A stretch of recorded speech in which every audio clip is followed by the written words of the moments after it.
Olá pessoal, meu nome é Nicolas, eu sou aluno de 5º ano de Biologia, faço o curso noturno. Eu sou aluno de Iniciação Científica do professor Menossi, estou aqui no laboratório dele já faz alguns anos.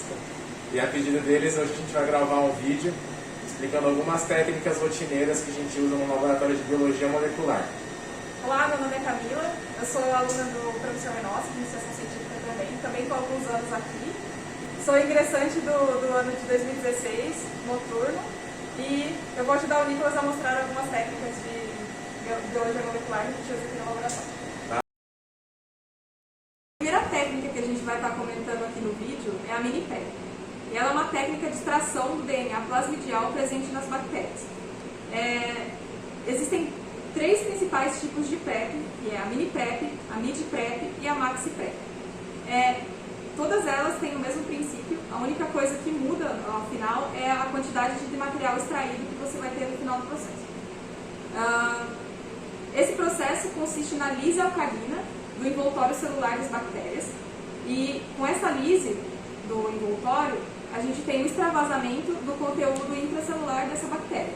Depois desse processo, a gente passa para a próxima etapa, que é a etapa de purificação desse plasmídio, onde a gente vai estar removendo as impurezas, no caso, proteínas que a gente não tem interesse, açúcares, qualquer outro tipo de conteúdo intracelular que não seja o plasmídio bacteriano. E por fim a gente vai ter só o plasmídio, e a partir desse plasmídio a gente vai continuar com as próximas técnicas. E aí pessoal, tudo bom?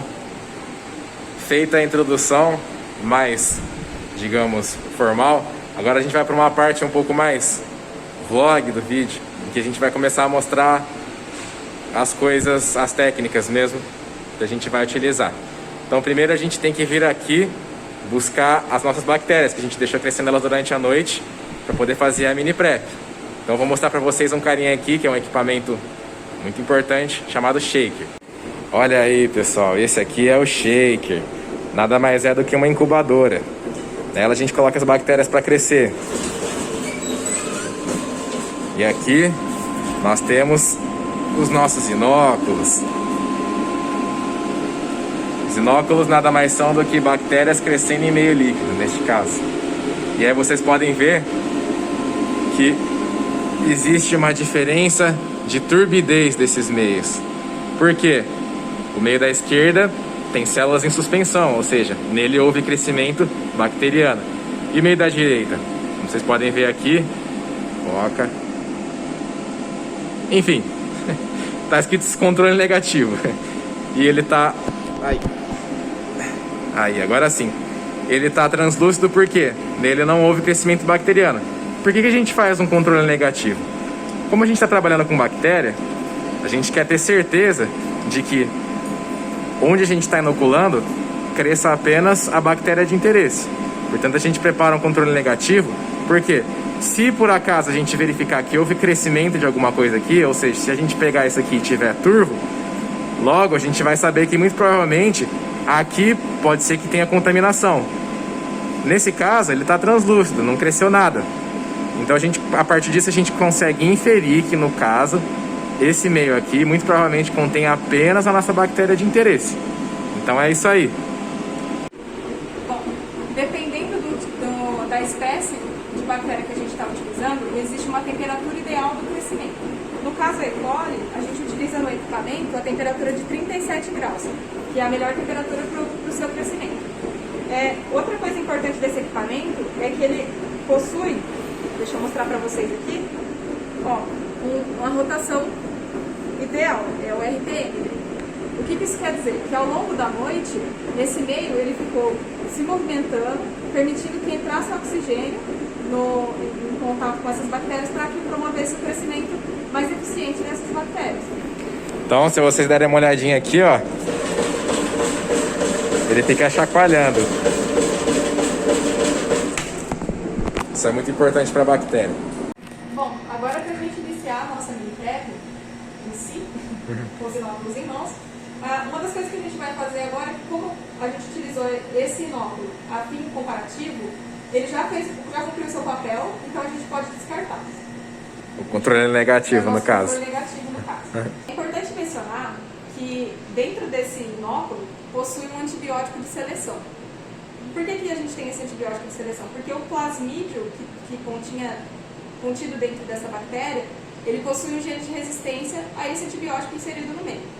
Isso é importante porque aqui a gente seleciona o crescimento apenas das bactérias que contêm resistência ao antibiótico do plasmídio.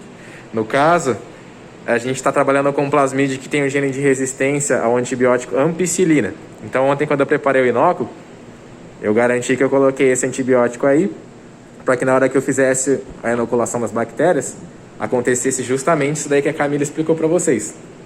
Então aqui, em tese, a gente tem apenas as bactérias que têm resistência à ampicilina. A gente vai estar mostrando para vocês os materiais que a gente precisa para estar iniciando a mini prep. A gente precisa ter previamente autoclavado ponteiras, as pipetas a gente também precisa para estar trabalhando. A gente precisa de Eppendorfs também previamente autoclavados, além de água miliquê previamente autoclavada. Essa água miliquê nada mais é do que uma água realmente pura. É uma água onde contém apenas moléculas de H2O. E uma rata. Que é onde a gente coloca os tubinhos.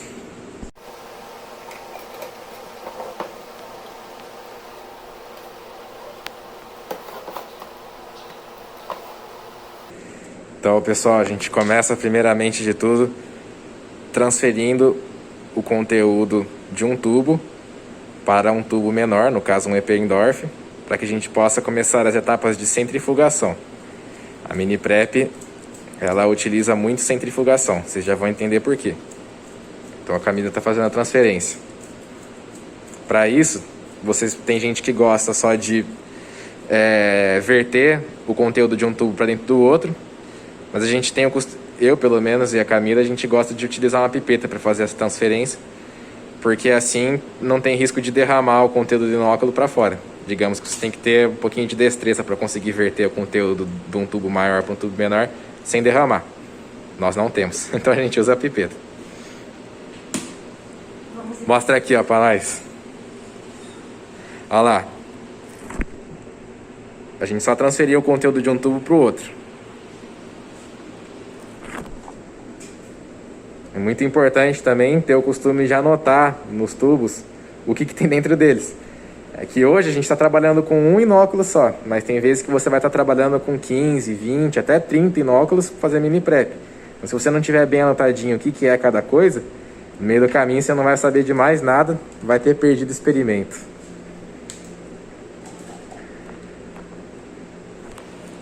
Agora a gente vem aqui para este equipamento, uma centrífuga de bancada.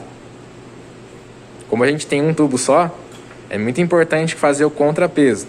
Então a gente vai pegar um tubo aqui que tem um volume semelhante, no caso 1,5 ml, que é o que cabe dentro desses tubinhos, a gente colocou o máximo. E a gente vai estar utilizando a rotação máxima da centrífuga por 60 segundos. Aí é só clicar Start. E aí ela vai girar aqui.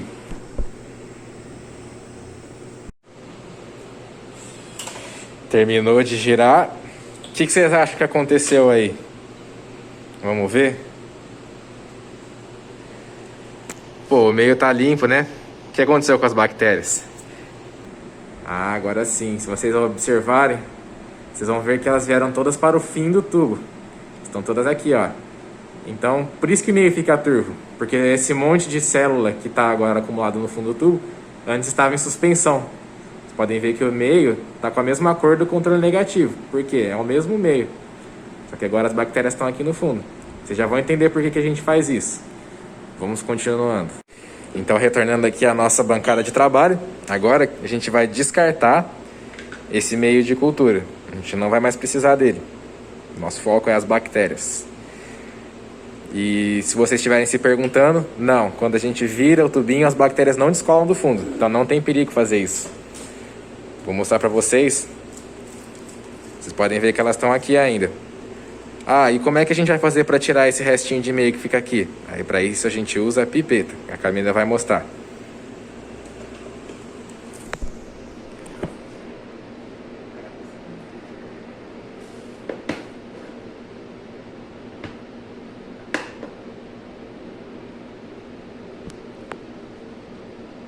tem que ir com bastante cuidado para não descolar as bactérias, pegar somente o meio.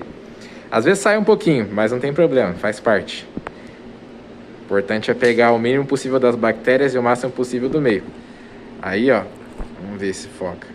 Como vocês podem ver, sobrou só as bactérias aqui. Aí, sobrou um resto de inóculo aqui. O que a gente faz com ele? Bem, tem duas coisas que a gente pode fazer.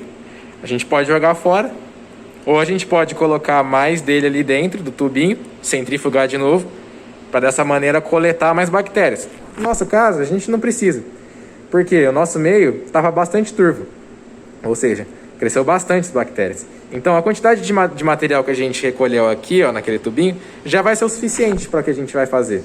Então a gente pode descartar ele e prosseguir com o experimento.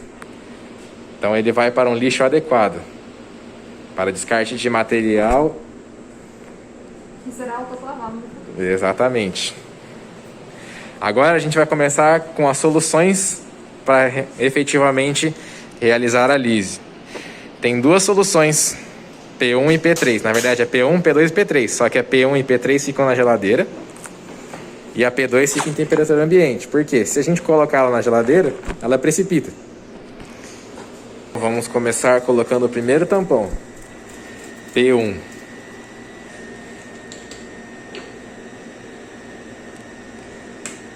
No caso, a gente põe 350 microlitros. A gente usa essa pipeta que ela consegue aspirar um volume maior. A gente adiciona, descarta a ponteira, tampa o frasco. E também, além disso, a gente vai adicionar, está aqui, uma coisinha chamada-se RNase A. Vamos ver se vai focar. Olha lá, ela aí. O que é isso? Pelo nome você já deve imaginar, né? Uma enzima. Essa enzima, também pelo nome você já deve imaginar que ela serve para degradar RNA. Então lembra que a gente comentou que na lise, na verdade na mini prep, a gente vai tirando tudo que a gente não quer até sobrar só o que a gente quer, que é o DNA plasmidial. Então, o RNA aí já é uma das coisas que a gente vai tirar. No caso, a gente está usando esta enzima em específico que vai degradar o RNA. A gente coloca 2, 3 microlitros dela. No caso aqui a gente está utilizando 3 microlitros. 3. Adiciona. E agora é muito importante que a gente ressuspenda essa bactéria que está aqui no fim do tubo para que ela entre em contato com essa solução. Para isso... É importante a gente falar que essa solução ela contém EDTA, na verdade um tampão tris-EDTA. O que isso faz? O tris-EDTA ele tem a capacidade de desestabilizar as membranas e também tem a capacidade de inativar as DNases. Ou seja, o nosso DNA plasmidial não vai ser degradado devido à atividade desse composto. E aí a gente já está começando a preparar a célula para, de fato, acontecer a lise nos próximos passos. Então vamos lá. Então, pessoal, existem diversas maneiras que a gente pode ressuspender o conteúdo que está aí acumulado no fundo do tubo. Uma das maneiras mais legais é utilizando esse equipamento aqui, o Vortex, que ele agita a solução. Mas você poderia também ressuspender utilizando uma ponteira de pipeta, usando uma pipeta, chacoalhando o tubo, que eu não recomendo porque demora muito. O Vortex é o mais rápido. E como vocês podem ver, depois de apenas um pouquinho de agitação, já está ressuspendido. Vocês podem ver que agora está turvo. É aquele mesmo princípio do meio de cultura. Só que agora as bactérias não estão mais ressuspendidas num meio de cultura, elas estão ressuspendidas numa solução. No caso, a P1. Então, pessoal, agora a gente vai para a segunda solução, que é a P2. Olha ela aqui. P2. Foi eu que preparei. Ela fica, como eu comentei para vocês, ela fica em temperatura ambiente. Se a gente colocar ela numa temperatura baixa da geladeira, ela precipita. Vou colocar ela aqui que a Camila vai usar. E essa solução nada mais é do que hidróxido de sódio. Hidróxido de sódio é uma base muito forte que vai realizar a lise alcalina. Por isso que chama lise alcalina, entendeu? É um pH alcalino que vai estragar, né? Na verdade, vai lisar a parede das bactérias. Quando a bactéria vê essa solução, ela até chora. Além do hidróxido de sódio presente na solução, a gente tem um composto que é o que decanta em baixas temperaturas, que se chama SDS. Ele nada mais é do que um detergente. Ele tem a capacidade de solubilizar os fosfolipídios de membrana dessa bactéria, da parede celular dessa bactéria. Maravilha. Então a Camila vai adicionar... Você já adicionou? Já adicionei. Ela adicionou 300 microlitros, que é o que manda o protocolo. Aí agora a gente vai homogeneizar por inversão do tubo. A gente inverte aí umas 20 vezes, já é o suficiente. E depois de inverter, a gente vai incubar por uns 5 minutinhos, aqui na temperatura ambiente mesmo, para que a solução surta efeito. Depois vocês vão ver que vai ter uma mudança da viscosidade do líquido. É assim que a gente consegue ter certeza de que funcionou. Então a gente já volta daqui a pouco. Outra coisa importante de se dizer é que o hidróxido de sódio contido na P2, ele tem a capacidade de desnaturar proteínas celulares que estão contidas dentro da célula, né? E também tem a capacidade de desnaturar DNA. O DNA genômico, ele é desnaturado separando suas fitas. Enquanto o DNA plasmidial, as fitas não se separam por ele ser circular. Pessoal, agora que passaram 5 minutos, a gente vai tentar mostrar para vocês a mudança de viscosidade. Isso a gente percebe principalmente quando a gente destampa. Vamos ver se vai dar para ver. Aí, ó, tá vendo que forma uma melequinha? Então, esse é o resultado da ação da P2. Próximo passo agora é adicionar a P3. Não tem muito segredo na mini prep, né, gente? É bem intuitivo. A P3 a gente coloca 300 microlitros também. E aí vocês vão notar uma mudança imediata na solução quando a gente adiciona a P3. Vocês vão perceber que é a formação de um precipitado branco. Bem característico. Esse é um dos indicativos que a P3 funciona, tá, gente? Tá vendo que formou uma espécie de coisa branca? Isso vai ficar mais evidente quando a gente homogeneizar. A gente faz por inversão. Por que não é legal usar o Vortex nessa etapa? O Vortex, ele faz uma agitação muito forte. E aí vocês vão perceber que o precipitado branco que vai formar, quando a gente faz por inversão, ele fica todo juntinho assim, todo aglomerado. E quando a gente usa o Vortex, ele fica todo estilhaçado assim. Isso vai atrapalhar depois na hora de purificar, vocês vão entender melhor. Olha ele aí. Então a gente consegue a partir disso saber que nossa mini prep está dando certo. Agora a gente passa para uma nova etapa de centrifugação. A gente vai querer separar esse precipitado branco, que contém coisas que a gente não quer, do resto do líquido que tem ali dentro. Esse precipitado está suspenso em uma solução. Para isso a gente utiliza a centrífuga. Então a Camila já colocou aí o contrapeso. Só lembrando que a centrífuga é um equipamento que gira muito rápido. Então por isso que é importante você estar com o rotor balanceado, senão se danifica o equipamento. E enquanto a gente centrifuga aqui, a gente deixa 10 minutos centrifugando. A Camila vai explicar para vocês como que funciona a P3. A P3 é uma solução de neutralização que contém acetato de potássio. Esse acetato de potássio, ele aumenta as concentrações de sal no meio, promovendo a precipitação do SDS, de proteínas e lipídios. Enquanto a neutralização promove a renaturação do DNA. Mas o que acontece com o DNA genômico? O DNA genômico, por ele ser muito grande, ele vai junto com o precipitado branco. Então o DNA genômico é precipitado, enquanto o DNA plasmidial fica na fase líquida dessa solução. Vamos ver o resultado? O que vocês acham que aconteceu? O princípio é muito parecido com o que aconteceu quando a gente centrifugou as bactérias. Olha aqui, vamos ver se a gente consegue focar. Olha aí, o precipitado branco foi lá para o fundo do tubo. Maravilha. Agora o que a gente quer fazer? A gente vai querer tirar apenas a fase líquida. Como a Camila explicou para vocês, é nela que está o nosso plasmídio. Esse precipitado branco é sujeira, então a gente quer jogar ele fora. Agora é uma etapa que requer um pouquinho de concentração, Porque é uma etapa que, se você não tomar cuidado, você contamina essa solução de mini prep depois. Muito importante anotar as coisas no tubo. O que a gente vai fazer? A gente vai tirar o meio líquido daí, né, a fase líquida, e colocar num tubo limpo. A Camila vai fazer isso agora.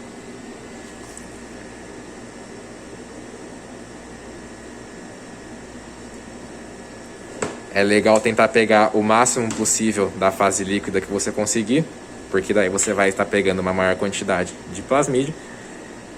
Só que tem que tomar cuidado para, numa dessa, não acabar aspirando uma sujeira aí. Então a gente vai de pouquinho em pouquinho.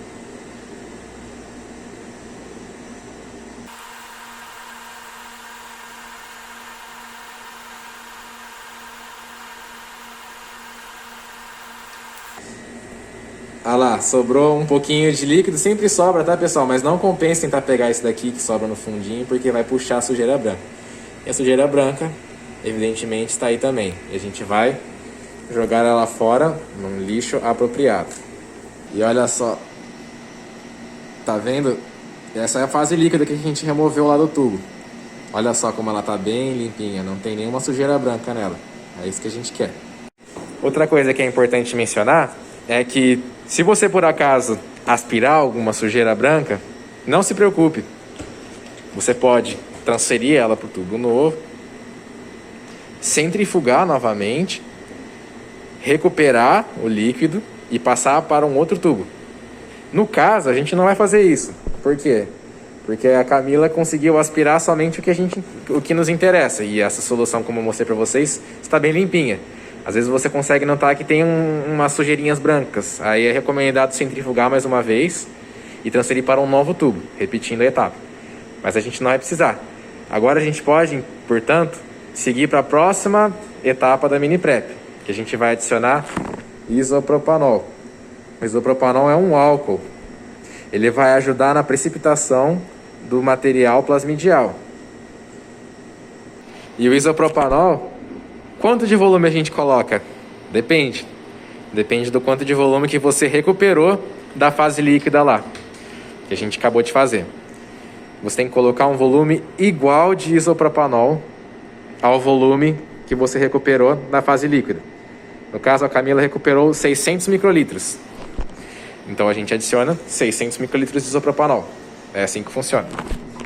E aí, o que a gente faz novamente? Vamos de novo aqui para a nossa centrífuga, que a gente vai centrifugar este material. Para quê? Novamente, para precipitar o material plasmidial. Vamos em frente. 10 minutinhos, logo logo a gente volta. Então, pessoal, terminou a centrifugação aqui. Podemos remover nosso tubo. E agora a gente vai tentar mostrar para vocês um detalhe que ele é muito sutil. Não sei se a câmera vai conseguir capturar ele. Não vai dar para ver, mas você consegue observar vamos dizer assim, bem feio, uma sujeirinha no fundo do tubo. Isso é o nosso precipitado plasmidial. Infelizmente a câmera não está permitindo que vocês enxerguem, mas é bem legal de ver. Evidente que tem um pouco de sal ali acumulado também, né? É um precipitado assim, numa corzinha branca. Mas tem o nosso plasmídio também lá.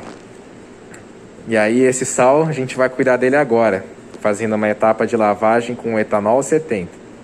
A Camila vai explicar para vocês por que a gente usa o etanol 70. Antes, é importante que essa solução que vai ser descartada, ela tem que ser descartada com muito cuidado, para não fazer o pellet sair do fundo do tubo. Isso, pellet, para quem não sabe, é um termo que a gente usa para se referir àquela sujeirinha lá que eu falei para vocês que fica no fundo do tubo. Pellet faz parte do jargão, uma palavra bem característica aqui que a gente usa no laboratório. Então vamos lá. O etanol 70 a gente guarda ele no congelador também, juntamente ao isopropanol. Olha ele aí. Etanol 70. Tá difícil de ler ali, mas tá escrito etanol 70, tá, pessoal? Podem confiar.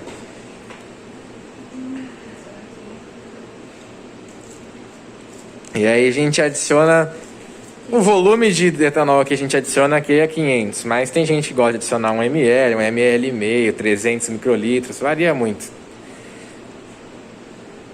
Vamos lá então, 500 microlitros. Detalhe importante, não é necessário ressuspender o pellet quando a gente faz a lavagem com etanol 70. Na verdade, eu acho que é até contraindicado, porque você pode acabar perdendo material plasmidial. Então a gente só adiciona e já põe na centrífuga.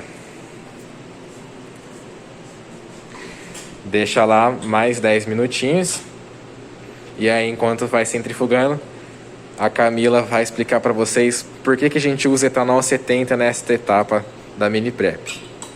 Como o DNA é insolúvel em álcool, a gente utiliza o etanol 70% para estar removendo as impurezas desse pellet. Esse 30% de água presente no etanol 70, ele é responsável por solubilizar algum restinho de sal que ficou no pellet que a gente não quer na nossa extração. E esse 70% de álcool presente no álcool 70, ele inviabiliza a solubilização do DNA que a gente tem no fundo do tubo. Então olha lá, mais uma etapa de centrifugação concluída. É importante descartar com muito cuidado, para não deixar o pellet ir embora. E agora a gente vai dar o que a gente chama de spin na centrífuga, que nada mais é do que um giro rápido, só para decantar todo o resto de álcool que ficou nas beiradas do tubo. Isso tudo a gente faz para poder remover esse etanol. Por quê? Depois que a gente termina a mini prep, a gente já está nos finalmente dela, a gente vai ter lá no fundo do tubo o nosso DNA plasmidial, teoricamente puro. A gente vai querer ressuspender ele depois em água, miliquê. Por isso que a gente falou lá no comecinho do vídeo, a água miliquê, nós apresentamos a vocês. E aí, não é legal ter resíduo de etanol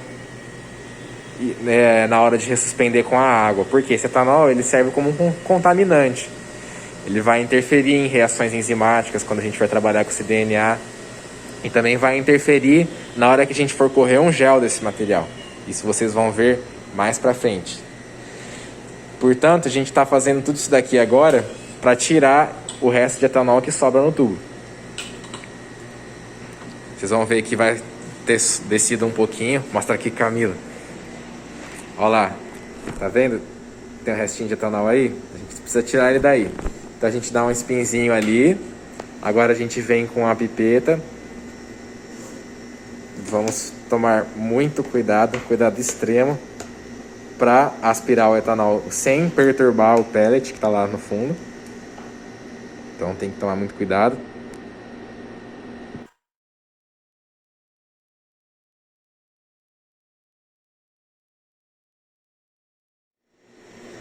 Agora nós vamos começar a etapa de secagem desse pellet. Essa etapa é importante para garantir que não ficou nenhum resquício de etanol do seu pellet. E nós vamos levar para a estufa a 37 graus e deixar por 20 minutinhos até que o pellet fique bem sequinho. Por que isso é importante, galera? Por mais que a gente tenha removido com a pipeta o resto de etanol, o pellet em si ainda está úmido, né? Ou seja, ainda tem etanol. E é isso, a gente usa uma temperatura um pouquinho maior, como a dessa estufinha aqui, porque daí esse etanol, por ser um álcool, ele é mais volátil, né? Então ele vai evaporar. A gente deixa ele aí, vocês vão ver que depois esse pellet vai estar bem sequinho. E aí vai estar pronto para ser ressuspendido em água. Então logo logo a gente volta. Então, pessoal, já passaram uns 20 minutos aqui. Estamos pegando o material. Um detalhe aqui, o tempo a gente cronometra no celular, tá? A estufa não tem temporizador. Pelo menos esta não. É ressuspender esse pellet. É sempre muito importante olhar, né, com bastante atenção, ver se não tem alguma gotinha de etanol que sobrou ainda. No caso, nós já olhamos. Então, a gente pode ressuspender. Um detalhe que eu esqueci de comentar também, mas vocês devem ter percebido.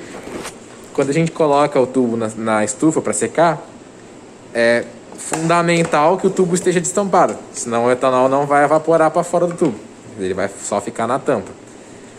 Então, não dá para secar com o tubo tampado. Detalhe importante, não pode esquecer disso. E aqui a gente está ressuspendendo com 50 microlitros de água.